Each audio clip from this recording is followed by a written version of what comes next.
The Russian Foreign Ministry urges the authorities of your country, the leadership of your organization, to ensure the early evacuation of the personnel of diplomatic and other missions from Kyiv, as well as citizens, in connection with the inevitability of a retaliatory strike by the armed forces of the Russian Federation against Kyiv, including decision-making centers, in the event that the Kyiv regime implements its criminal terrorist plans during the great victory celebrations.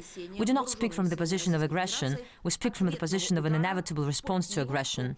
This statement by the Russian Foreign Ministry follows a series of events that began on the 4th of May, and they're clearly outlined in the notice that was sent to all diplomatic missions that are accredited to the Russian Foreign Ministry, as well as to missions of international organizations. Basically, it's a sort of a final warning to the Kyiv regime to refrain from its threats to attack the Russian Victory Day parade on the 9th of May. Russian Foreign Ministry urged all foreign diplomatic missions in Kyiv to evacuate staff in case Russia is forced to respond to possible Kyiv criminal terrorist plans. The ministry's spokesperson, Maria Zakharova, called on countries to take this statement with utmost responsibility and added that if the European Union countries believe they will be able to hush up those public threats and to sweep Zelensky's aggressive statements under the rug, they're gravely mistaken. And she concluded that the EU continues to supply Ukraine with weapons and also continues to act as an accomplice in the criminal plans hatched by the Kyiv regime. Now, the Russian Defense Ministry said earlier that Moscow hopes Kyiv will follow suit and also observe the Victory Day ceasefire, and added that if the Kyiv regime attempts to carry out its criminal plans, then Russia will launch a massive missile strike on the center of Kyiv. The Defense Ministry stressed that Russia had indeed always had such capabilities, but had previously refrained from those kinds of actions for purely humanitarian reasons. Now, Zelensky's response to that was his own announcement of a so-called period of silence that should have began on midnight of May the 6th, something he couldn't stick to even for a minute, as the day began with terrorist attacks against Russia's civilians, killing 5 people in their homes.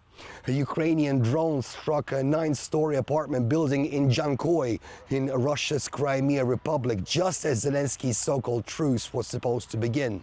And as the day progressed, multiple other UAV and missile attacks elsewhere in Russia claimed several more lives of unsuspecting civilians and wounding dozens of others, including young children. Now, this latest large-scale attacks by Ukrainian UAVs and missiles against Russia demonstrated Kyiv's unwillingness to seek a peaceful settlement of the conflict, and that's a statement according to Russia's Foreign Ministry ambassador at large, Rodion Miroshnik.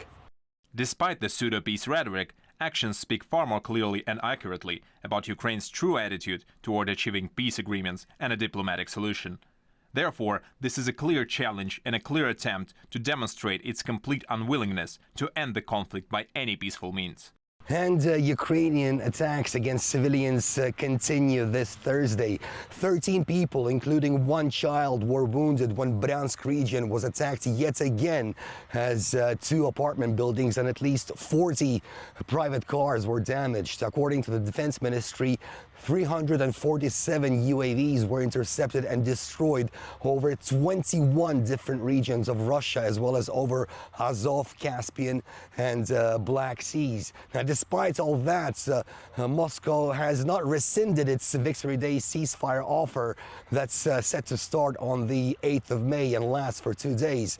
But Kyiv's actions and, outright deceitful behavior shows time and again that due to a complete lack of success on the battlefield, they will continue their policy of terrorism against Russian civilians.